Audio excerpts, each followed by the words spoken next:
Dikatakan bahwa uang bisa membeli hampir segalanya. Rumah-rumah mewah, mobil-mobil mahal, perjalanan keliling dunia, rasa hormat, kekuasaan. Tapi ada satu hal yang bahkan orang terkaya di dunia tidak bisa beli, yaitu kebenaran.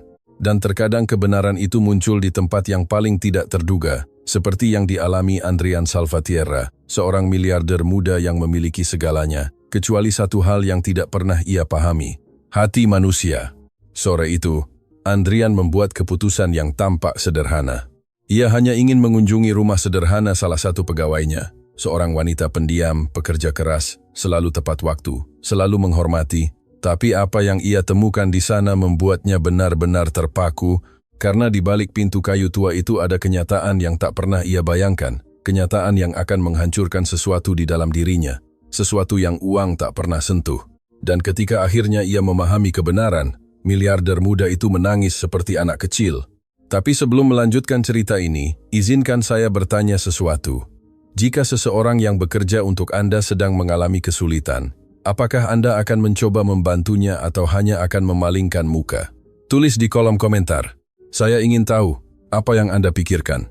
Dan jika Anda menyukai cerita yang menyentuh hati, berlanggananlah ke saluran ini, karena di sini kami menceritakan kisah-kisah yang dapat mengubah cara kita melihat orang lain. Sekarang, mari kita mulai. Pertama kali Andrian Salvatierra melihat Laras, ia bahkan tidak mengingat namanya. Saat itu pagi yang sibuk di mansionnya di pinggir kota. Salah satu pagi di mana para asisten masuk dan keluar dengan kertas, telepon, dan jadwal penuh. Andrian baru berusia 34 tahun, tetapi sudah menjadi salah satu pengusaha termuda dan paling sukses di negaranya. Pemilik perusahaan teknologi yang dalam beberapa tahun telah melipat gandakan kekayaannya. Koran-koran membicarakannya sebagai jenius miliarder generasi baru. Hidupnya adalah kecepatan, rapat, bisnis, investasi. Semuanya terhitung, semuanya terkendali. Atau setidaknya begitu pikirnya.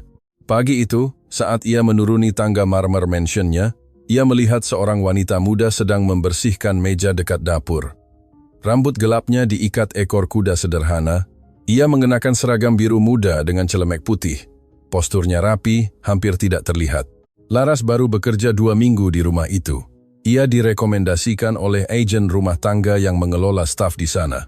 Ia bekerja dalam diam, tidak pernah berbicara lebih dari yang diperlukan, dan hampir tidak ada yang terlalu memperhatikan kehadirannya, kecuali satu orang, Sophie kecil, keponakan Andrian, seorang gadis berusia 6 tahun yang menghabiskan waktu di mansion saat ibunya bepergian untuk bekerja.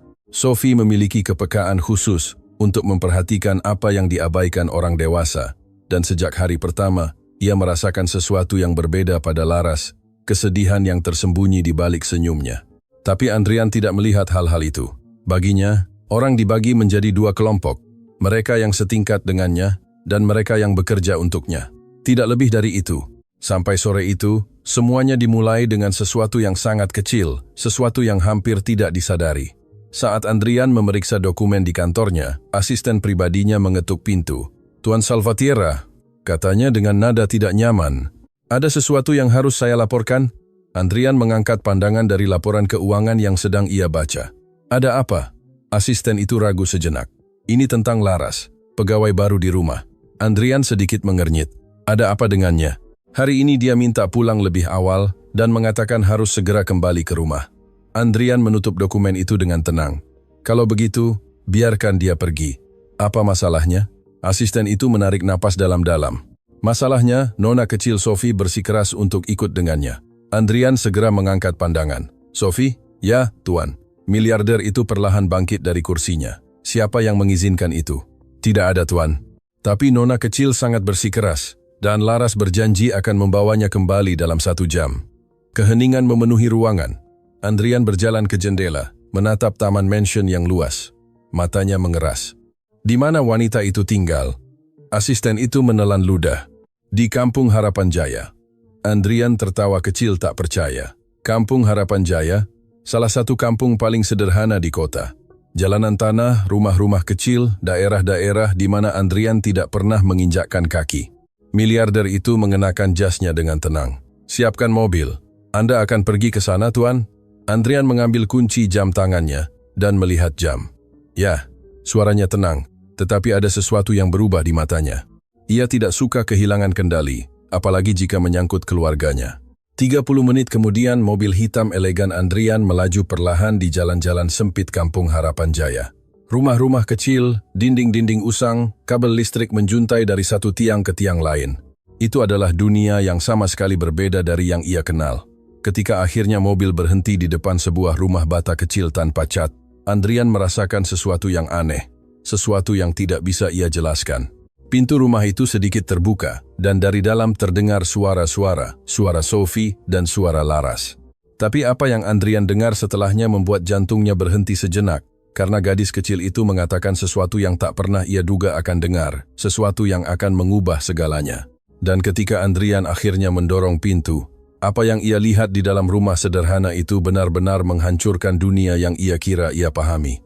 Tapi itu baru permulaan. Andrian Salvatierra bukan hanya kaya. Ia adalah salah satu pria yang tampaknya dilahirkan dengan takdir yang sudah tertulis dengan tinta emas. Di usianya yang ke-34, namanya muncul di majalah bisnis, konferensi internasional, dan daftar pengusaha muda paling berpengaruh di negaranya. Banyak yang mengaguminya, yang lain iri padanya. Tetapi hampir semua setuju pada satu hal. Andrian Salvatierra adalah pria yang selalu memegang kendali. Sejak muda, ia telah belajar untuk hanya mengandalkan kecerdasan dan kemampuannya untuk mengambil keputusan cepat. Perusahaan teknologinya, Salvatierra Dynamics, telah tumbuh dari sebuah startup kecil menjadi kerajaan digital yang menghasilkan jutaan setiap bulan. Investor asing ingin bekerja dengannya. Pemerintah mencari nasihat dari perusahaannya, dan jadwalnya penuh dengan rapat di mana setiap menit bernilai ribuan rupiah. Tapi di balik kesuksesan yang sempurna itu, ada sesuatu yang Andrian bangun selama bertahun-tahun tanpa ia sadari. Sebuah dinding tak terlihat antara dirinya dan seluruh dunia. Dalam benaknya, hidup berfungsi seperti persamaan sederhana. Jika Anda bekerja keras, Anda menang. Jika Anda cerdas, Anda berhasil. Jika Anda gagal, itu karena Anda tidak melakukan cukup. Ia tidak terlalu percaya pada alasan, cerita sedih, atau penjelasan panjang. Bagi Andrian, kenyataan itu jelas. Dunia adalah milik mereka yang tahu bagaimana menguasainya, dan ia adalah salah satunya. Itulah mengapa mansionnya lebih mirip hotel mewah daripada rumah. Sebuah bangunan besar dengan arsitektur modern, dikelilingi taman yang terawat sempurna. Dinding putihnya berkilau di bawah sinar matahari pagi. Jendela-jendela kaca memantulkan langit biru. Di dalamnya semuanya sempurna. Furnitur elegan, tangga marmer, seni modern di setiap dinding. Setiap benda memiliki tempat yang tepat. Setiap karyawan tahu persis apa yang harus dilakukan.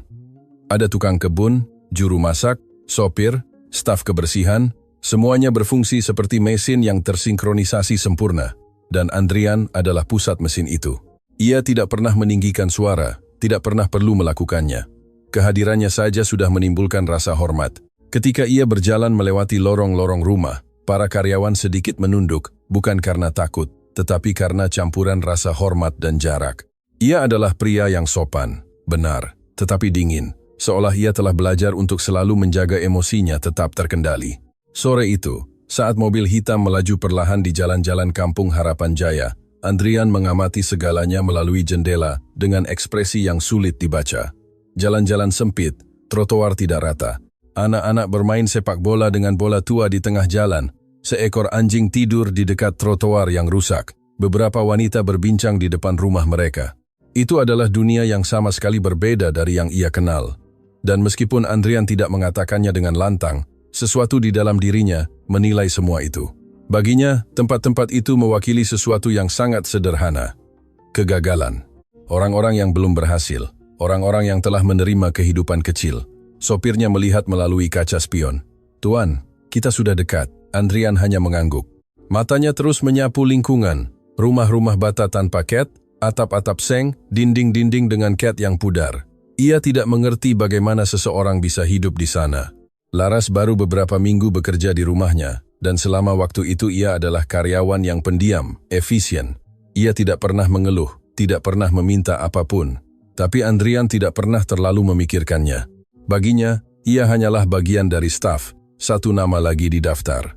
Namun, sekarang ada sesuatu yang membuatnya tidak nyaman. Fakta bahwa keponakannya, Sophie, berada di tempat itu, di rumah itu, di kampung itu, ia tidak menyukainya. Itu bukan lingkungan yang cocok untuk gadis seperti Sophie. Sophie adalah yang paling dekat dengan anak perempuan bagi Andrian. Gadis kecil itu berusia 6 tahun. Rambut koklat muda, mata ingin tahu yang tampak menyerap setiap detail dunia. Ibunya, saudara perempuan Andrian, terus-menerus bepergian untuk bekerja. Jadi gadis kecil itu menghabiskan waktu lama di mansion.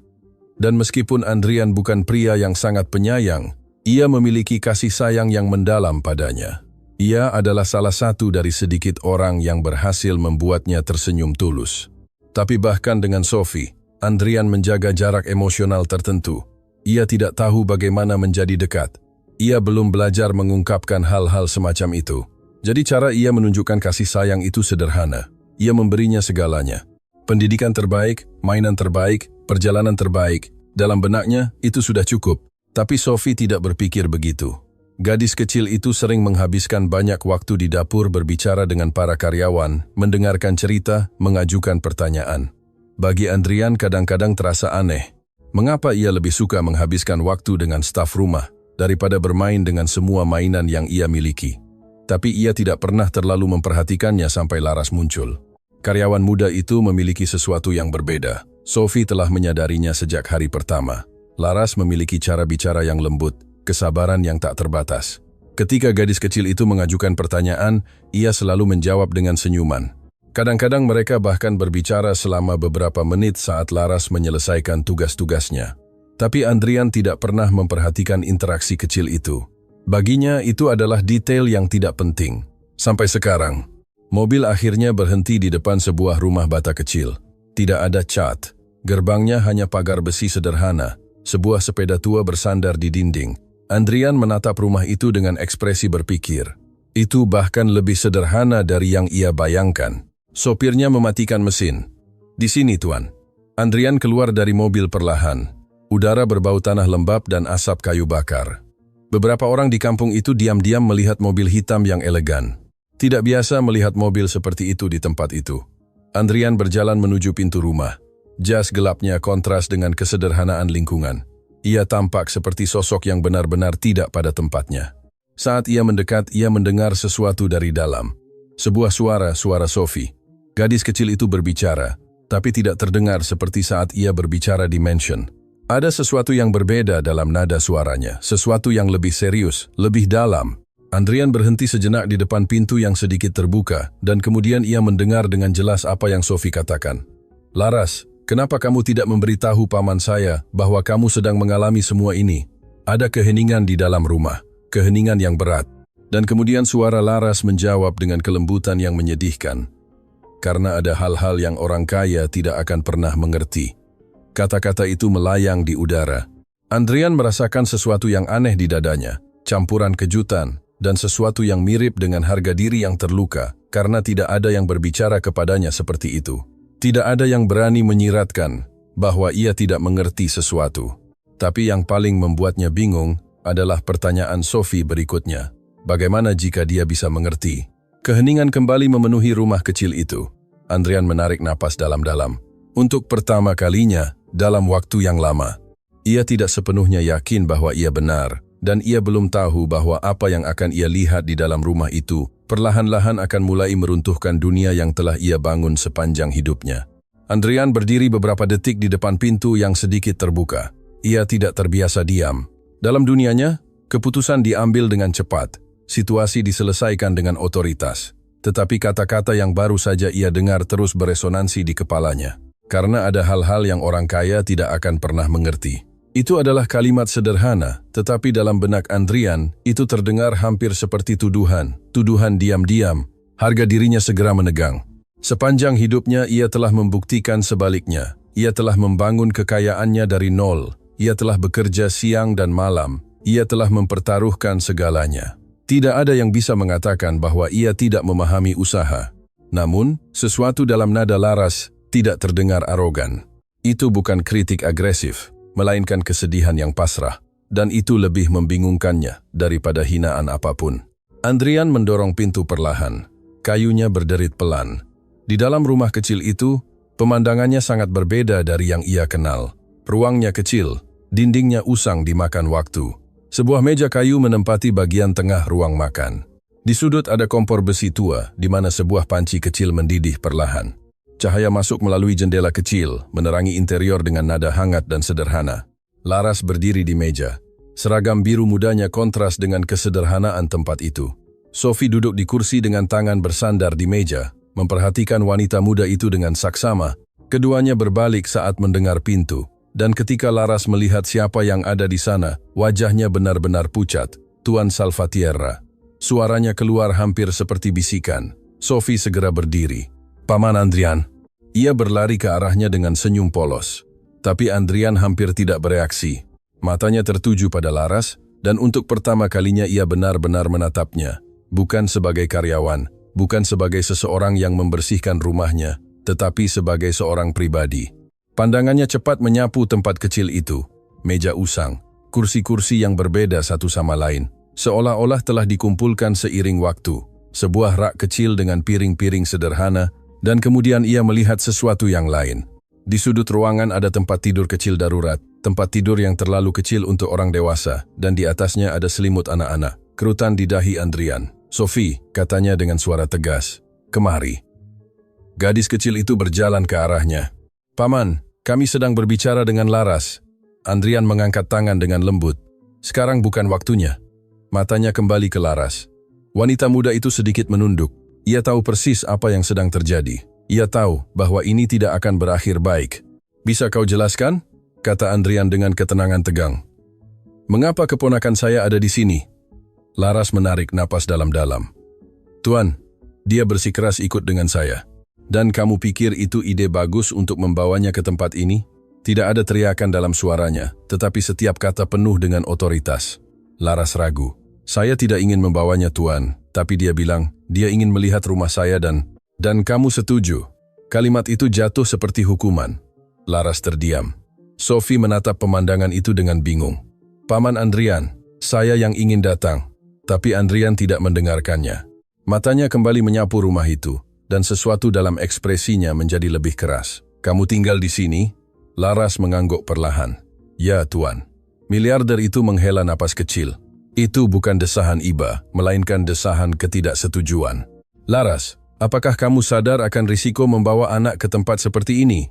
Kata-kata itu menggantung di udara. Laras sedikit mengangkat pandangan. Sekejap, sesuatu di matanya berbinar.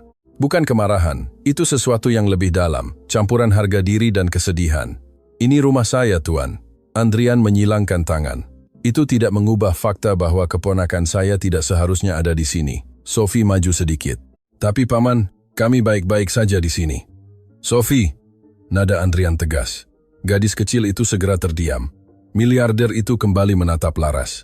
Saya kira ini menunjukkan sesuatu yang sangat jelas. Laras merasa jantungnya berdebar lebih cepat. Ia tahu apa yang akan terjadi. Ia pernah melihat percakapan semacam ini sebelumnya. Orang seperti Andrian tidak memberikan peringatan kedua. Mulai hari ini, lanjutnya, kamu tidak akan lagi bekerja di rumah saya. Kalimat itu jatuh seperti pukulan tumpul. Sophie membuka mata. Apa? Laras tetap tak bergerak. Ia telah membayangkan momen itu berkali-kali dalam hidupnya. Ia tahu betapa rapuhnya pekerjaannya. Ia tahu bahwa kesalahan kecil saja sudah cukup untuk kehilangan segalanya, tetapi mendengarnya tetap menyakitkan. Tuan, gumamnya. Andrian mengangkat tangan. Tidak perlu menjelaskan apapun, saya sudah membuat keputusan. Nadanya tenang, percaya diri, seolah-olah ia sedang menandatangani dokumen lain di perusahaannya. Sophie maju selangkah. Tapi Paman Andrian, dia tidak melakukan kesalahan apapun. Andrian menatapnya dengan lembut. Sophie, ini urusan orang dewasa. Gadis kecil itu menggelengkan kepala. Tidak adil, kata itu bergema di rumah kecil itu. Adil. Andrian kembali menatap Laras. Anda akan menerima pembayaran yang sesuai untuk hari kerja Anda. Laras menunduk. Tangannya sedikit mengepal. Ada banyak hal yang ingin ia katakan. Banyak. Tetapi ia tahu tidak ada yang akan mengubah keputusan pria itu. Karena pria seperti Andrian tidak mendengarkan penjelasan. Terutama ketika harga dirinya telah membuat keputusan. Saya mengerti, Tuan. Suaranya keluar lembut, hampir pasrah. Sophie menatap Laras dengan sedih. Tetapi Laras tersenyum lembut padanya. Tidak apa-apa, nak. Andrian mengamati pemandangan itu. Sesuatu di dalam dirinya terasa anehnya tidak nyaman. Tetapi ia mengabaikannya. Baginya, keputusan itu logis, ketertiban. keamanan, jarak. Itulah dunia yang ia kenal. "Sophie," kata Andrian akhirnya, "kita pergi." Gadis kecil itu tidak bergerak. Ia menatap Laras, lalu menatap rumah kecil itu, dan kemudian mengatakan sesuatu yang membuat keheningan kembali memenuhi ruangan. "Paman, sebelum kita pergi, bisakah Paman melihat sesuatu?" Andrian sedikit mengernyit. "Melihat apa?" Sophie menunjuk perlahan ke kamar di ujung lorong kecil itu. "Itu." Laras segera menegang. "Sophie, tidak, tapi sudah terlambat." Andrian mengikuti arah jari gadis kecil itu, dan pada saat itu ia melihat sesuatu yang sebelumnya tidak ia lihat. Sebuah pintu kecil yang sedikit terbuka. Dari dalam terdengar suara lembut, suara yang tidak berasal dari rumah kosong. Itu adalah suara seseorang yang bernapas. Dan Andrian belum tahu bahwa di balik pintu itu ada kebenaran yang akan mengubah semua yang ia kira ia tahu tentang Laras. Keheningan yang memenuhi rumah kecil itu setelah kata-kata Sophie begitu dalam, sehingga bahkan derit ringan kayu di bawah langkah Andrian terasa terlalu keras. Miliarder muda itu terus menatap pintu kecil di ujung lorong. Sebuah pintu tua yang dicat putih yang telah usang dimakan waktu. Kayunya sedikit bengkok, seolah-olah telah diperbaiki berkali-kali. Dari dalam terdengar suara lembut, suara manusia, sebuah napas. Andrian sedikit menyipitkan mata. Pikirannya mencoba memahami apa yang sedang terjadi. Ia datang dengan keyakinan bahwa semuanya hanyalah kecerobohan sederhana. Seorang karyawan yang membawa keponakannya ke lingkungan yang ia anggap tidak pantas. Ia telah membuat keputusan cepat. Ia telah memecat Laras. Masalah itu seharusnya sudah selesai di sana, tetapi sekarang pintu itu mengubah segalanya. "Ada apa di sana?" tanyanya akhirnya. Suaranya tidak lagi sekuat sebelumnya. Laras maju selangkah. Tubuhnya tampak tegang. "Tuan, tidak perlu melihat apapun." Andrian menatapnya. "Saya kira perlu." Laras ragu. Sesaat ia tampak mencari kata-kata yang tepat, tetapi tidak menemukan apapun. Sophie, di sisi lain, kembali menatap pintu. Matanya penuh dengan campuran aneh antara rasa ingin tahu dan kesedihan. "Paman," katanya lembut, "ada seseorang yang butuh bantuan." Andrian mengernyit. "Seseorang?" Gadis kecil itu mengangguk perlahan. "Ya." Laras menutup mata sejenak, seolah mencoba mengumpulkan kekuatan. "Tuan Salvatierra," katanya akhirnya, "tolong, itu bukan sesuatu yang perlu Anda khawatirkan." Tapi Andrian sudah mulai berjalan menuju lorong.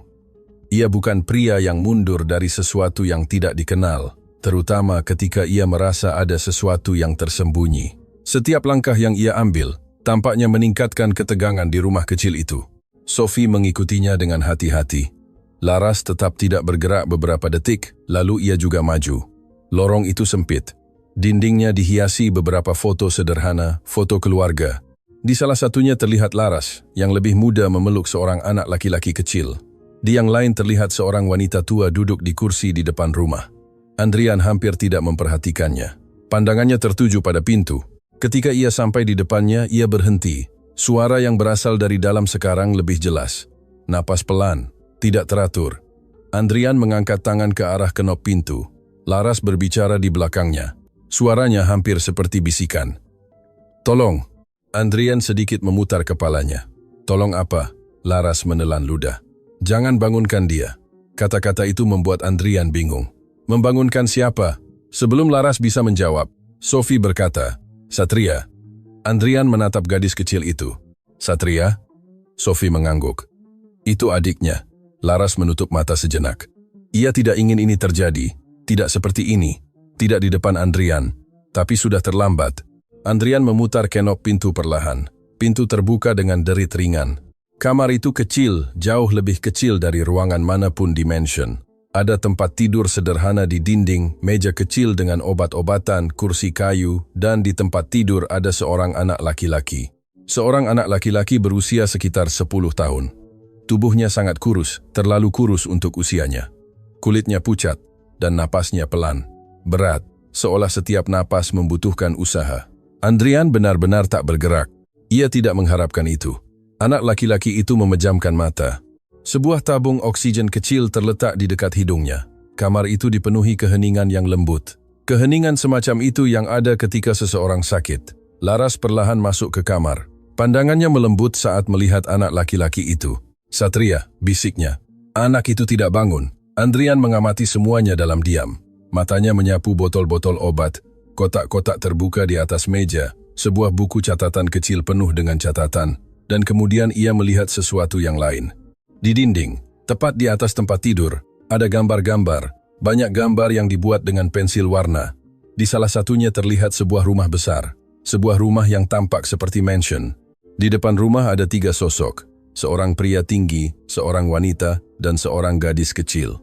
Sophie perlahan masuk ke kamar, menatap Andrian, lalu menatap anak laki-laki itu. Suaranya sangat lembut. "Paman." Andrian tidak menjawab. "Lihat," miliarder itu tetap tak bergerak, seolah pikirannya masih mencoba memproses pemandangan itu. Sophie berjalan ke tempat tidur, mengamati anak laki-laki itu dengan hati-hati. Kemudian ia mengatakan sesuatu yang menghantam udara kamar dengan kekuatan tak terduga. Laras bekerja keras untuk merawat Satria. Andrian akhirnya berbicara. "Dia sakit?" Laras mengangguk perlahan. "Sejak berusia 4 tahun. Suaranya tenang, tetapi di matanya ada kelelahan yang dalam. Kelelahan yang tidak bisa disembuhkan dengan istirahat semalam." Andrian menatap anak laki-laki itu lagi. "Dia sakit apa?"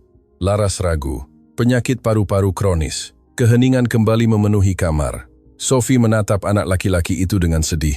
Kemudian ia menatap Andrian dan mengatakan sesuatu yang tidak diharapkan miliarder itu akan dengar. Sesuatu yang sederhana, sesuatu yang kecil, tetapi begitu dalam sehingga tampaknya memecah udara.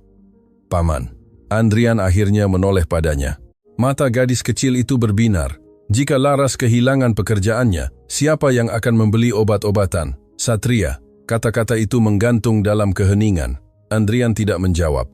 Ia tidak bisa, karena untuk pertama kalinya situasi itu bukan lagi keputusan bisnis sederhana, bukan masalah aturan atau disiplin. Itu adalah sesuatu yang jauh lebih manusiawi, sesuatu yang belum ia pertimbangkan. Sophie menunduk ke anak yang tertidur. Kemudian ia berbicara lagi. "Ayah selalu bilang orang kaya membantu orang." Gadis kecil itu mengangkat pandangan ke Andrian. Matanya tulus, polos. "Itu benar." Pertanyaan itu menghantam langsung ke dada miliarder itu. Dan untuk pertama kalinya sejak ia masuk ke rumah itu, Andrian Salvatierra tidak tahu harus menjawab apa. Kata-kata Sophie menggantung di udara ruangan kecil itu. Andrian tidak menjawab, bukan karena ia tidak mau, melainkan karena untuk pertama kalinya dalam waktu yang lama ia tidak tahu harus berkata apa. Matanya masih tertuju pada anak yang tertidur di tempat tidur, Satria. Nama itu terukir di benaknya. Si kecil bernapas dengan susah payah, dengan suara lembut dan berat yang memenuhi ruangan dengan kerapuhan yang mengganggu. Andrian pernah berada di rumah sakit sebelumnya. Ia pernah melihat penyakit, ia pernah mendanai yayasan medis. Tetapi ini berbeda.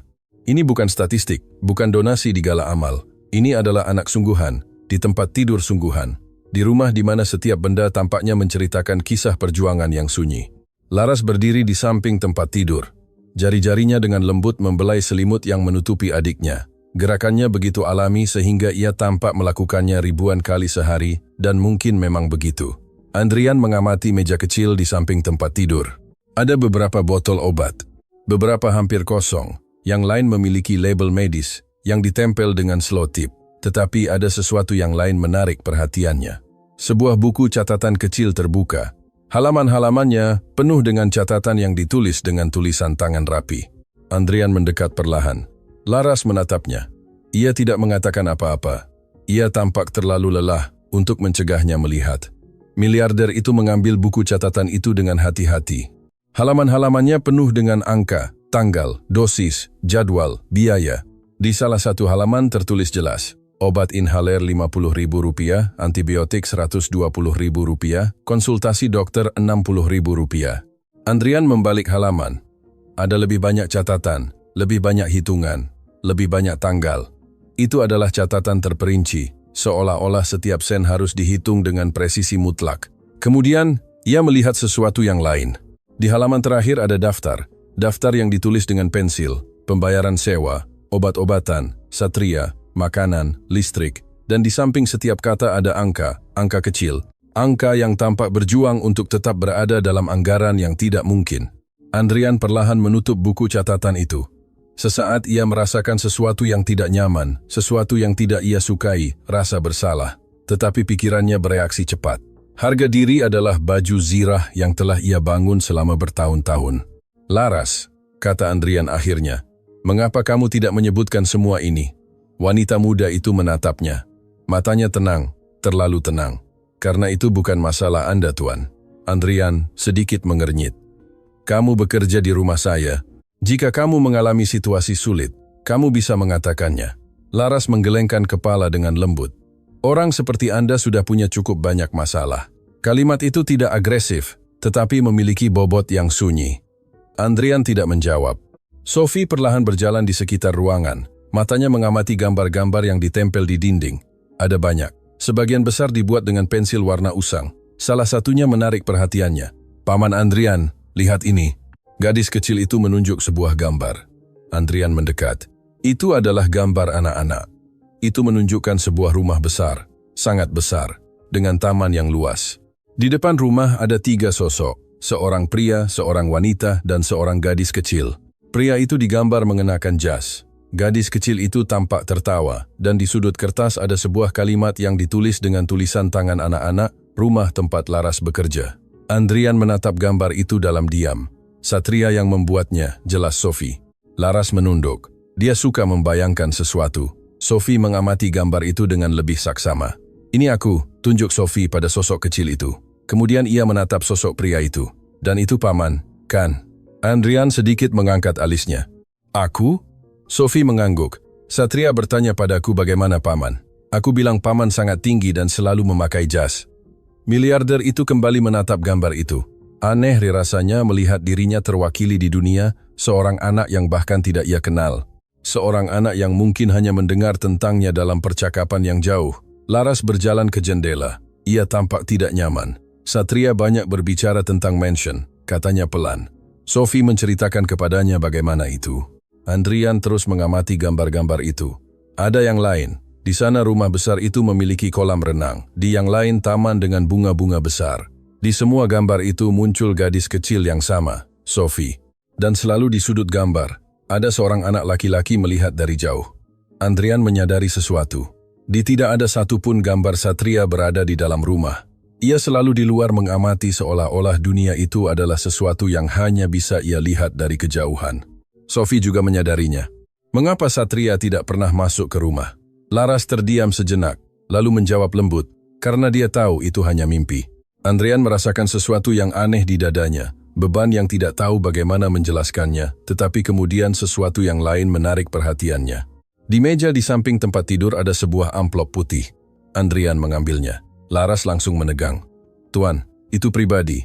Tapi Andrian sudah melihat logonya. Itu adalah nama rumah sakit. Salah satu rumah sakit swasta terkemuka di kota. Amplop itu terbuka. Di dalamnya ada dokumen medis. Andrian membacanya dengan cepat. Matanya menyapu kata-kata itu. Perawatan khusus yang direkomendasikan. Perkiraan biaya 42.000. Miliarder itu mengangkat pandangan perlahan. Kapan kamu menerima ini? Laras tidak langsung menjawab. Sophie menatap Andrian, lalu menatap Laras. Wanita muda itu akhirnya berbicara. 2 minggu yang lalu. Dan kamu tidak melakukan apa-apa?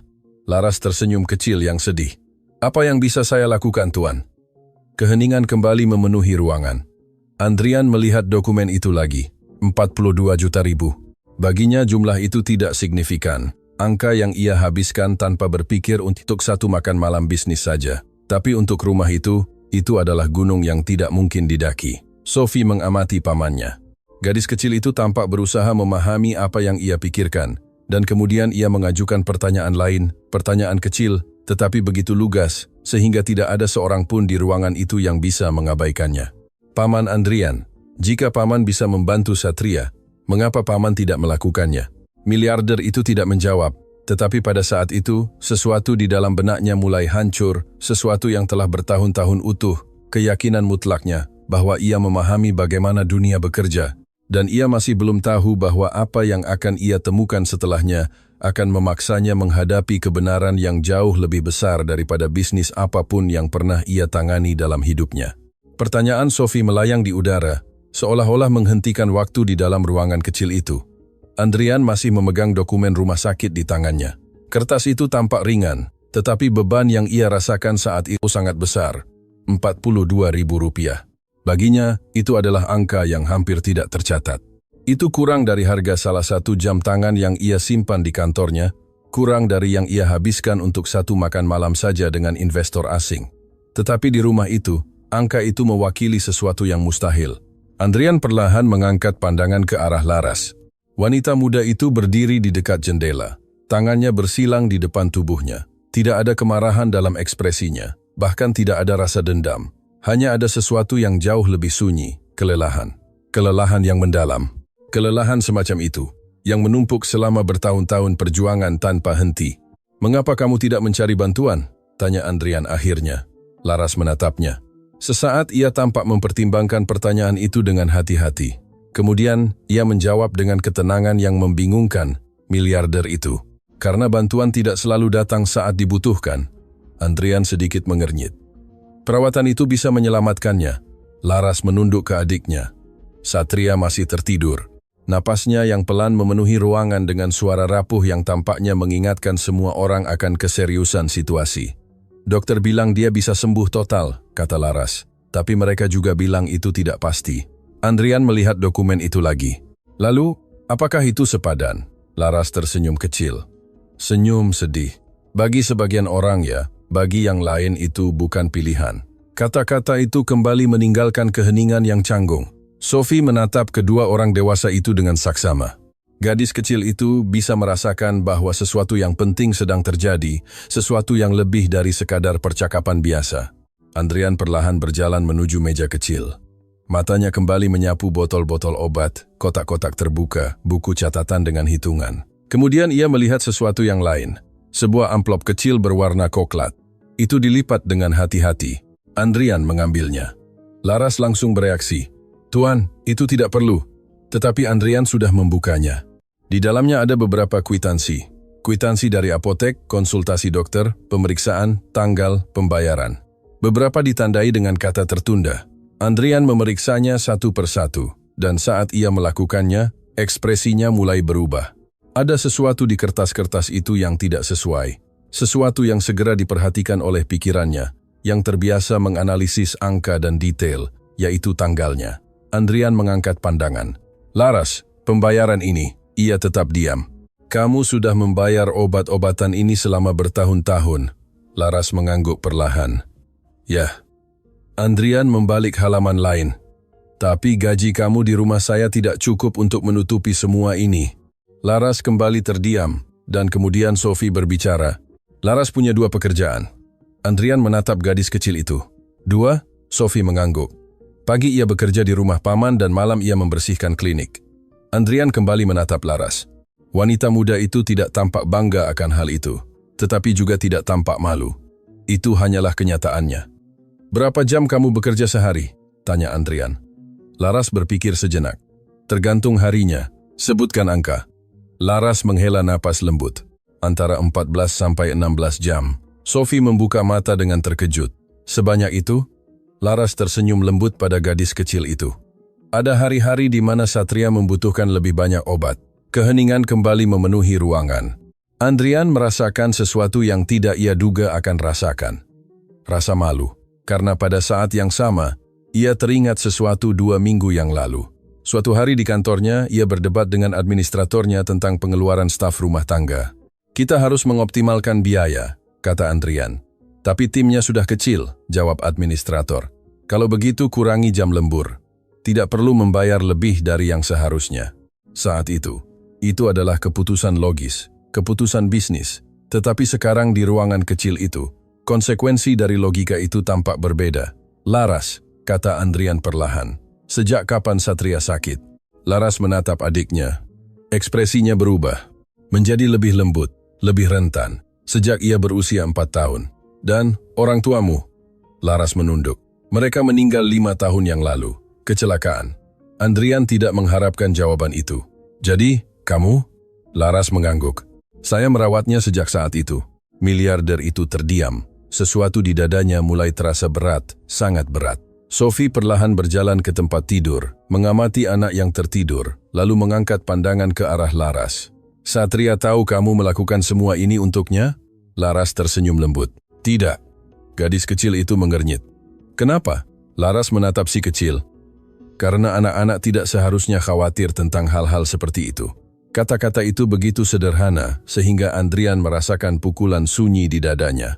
Sepanjang hidupnya ia telah mendengar pidato tentang tanggung jawab, tentang pengorbanan, tentang kepemimpinan, tetapi ia tidak pernah mendengar sesuatu yang begitu murni. Laras berjalan ke tempat tidur, dengan lembut merapikan selimut adiknya. Satria percaya semuanya baik-baik saja, bahwa perawatan akan segera tiba, bahwa semuanya hanya masalah waktu. Sophie menatap Andrian. Matanya besar, polos. Itu tidak benar. Tidak ada yang menjawab. Dan pada saat itu Andrian mulai memahami sesuatu yang menghantamnya dengan kejelasan brutal. Laras tidak meminta bantuan, tidak menceritakan kisahnya, tidak mencari belas kasihan. Ia telah bekerja, ia telah berjuang, ia telah menanggung semua beban sendirian. Sementara ia telah memecatnya tanpa mendengarkan satu penjelasan pun. Keheningan di ruangan itu menjadi lebih berat dari sebelumnya. Dan Andrian masih belum tahu bahwa keputusan yang akan ia ambil bisa mengubah tidak hanya hidup Satria, tetapi juga hidupnya sendiri selamanya. Keheningan di dalam ruangan kecil itu menjadi hampir tak tertahankan. Tidak ada yang berbicara, hanya terdengar napas pelan Satria, suara rapuh yang tampaknya mengingatkan semua orang betapa rapuhnya kehidupan. Andrian masih berdiri di samping meja. Dokumen rumah sakit masih di tangannya, tetapi pikirannya tidak lagi pada angka, biaya, bahkan perawatan. Pikirannya ada pada sesuatu yang jauh lebih tidak nyaman, yaitu pada dirinya sendiri. Selama bertahun-tahun, Andrian telah membangun identitasnya di atas keyakinan mutlak. Ia selalu membuat keputusan yang tepat dalam bisnis, dalam hidup, dalam segala hal. Kesuksesannya tampaknya mengkonfirmasinya. Setiap perusahaan yang ia sentuh tumbuh, setiap investasi berhasil, setiap keputusan menjadi kemenangan. Tetapi sekarang, di rumah sederhana itu, dikelilingi dinding-dinding usang dan furnitur sederhana, keyakinan itu mulai retak karena pemandangan di depannya tidak mungkin diabaikan. Laras, seorang wanita muda yang bekerja hingga 16 jam sehari, sendirian merawat adiknya yang sakit, tanpa meminta bantuan, tanpa menceritakan kisahnya, tanpa mencari belas kasihan. Dan ia telah masuk ke rumah itu penuh dengan harga diri. Ia telah memecat wanita itu tanpa mendengarkannya. Ia telah berbicara tentang keamanan, tentang aturan, tentang disiplin, seolah-olah ia sepenuhnya memahami situasinya. Tetapi sekarang ia tahu sesuatu. Ia tidak memahami apapun. Sophie duduk di kursi kecil di samping tempat tidur Satria. Ia mengamati anak itu dengan saksama. Tangan kecilnya terjalin di pangkuannya. Andrian menatapnya, dan pada saat itu ia teringat sesuatu yang sering dikatakan kakaknya. Anak-anak melihat hal-hal yang orang dewasa lupa untuk melihat. Mungkin itulah mengapa Sophie telah melihat sesuatu sejak awal, sesuatu yang tidak ia lihat. Sesuatu yang harga dirinya tidak mengizinkannya melihat. Andrian menarik napas dalam-dalam. Udara di dalam ruangan terasa lebih berat dari sebelumnya. Matanya kembali ke Laras. Ia berdiri di jendela. Ia melihat keluar seolah-olah ia sudah menerima hasil dari semuanya. Seolah-olah ia tahu bahwa momen ini tidak akan mengubah apapun. Laras, kata Andrian akhirnya. Wanita muda itu perlahan menoleh. Ya, Tuan. Nada hormat dalam suaranya masih ada. Tetapi sekarang Andrian bisa mendengar sesuatu yang lain. Jarak yang sunyi, kepasrahan.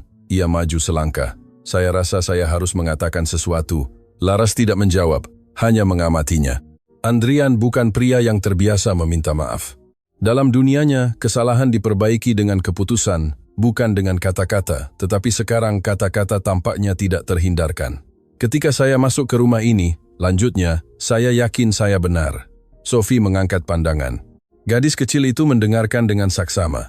Saya pikir kamu tidak bertanggung jawab, bahwa kamu telah membuat keputusan buruk dengan membawa Sophie ke sini. Laras sedikit menunduk. Ia tidak tampak terkejut.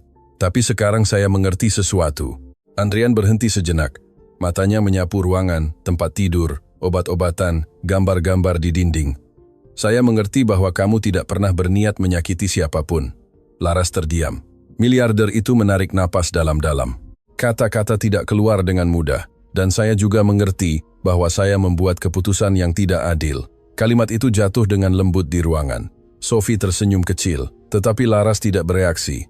Andrian menunduk sejenak. Sesuatu di dalam dadanya masih menolak. Harga diri adalah kekuatan yang sulit dihancurkan. Itu telah bersamanya sepanjang hidupnya. Tetapi sekarang, ia mulai merasakan sesuatu yang lebih kuat. Rasa malu, Laras, kata Andrian akhirnya. Saya memecatmu tanpa mendengarkan ceritamu. Wanita muda itu menatapnya. Matanya tenang. Tidak ada celaan di dalamnya, hanya ketenangan yang sunyi. Anda tidak perlu mendengarkannya, Tuan. jawabnya lembut. Anda adalah atasan saya. Kata-kata itu menghantam Andrian dengan cara yang tak terduga, karena kalimat itu persis seperti yang selalu ia yakini. Tetapi sekarang terdengar berbeda, terdengar salah. Andrian maju selangkah lagi, kali ini lebih dekat ke tempat tidur Satria.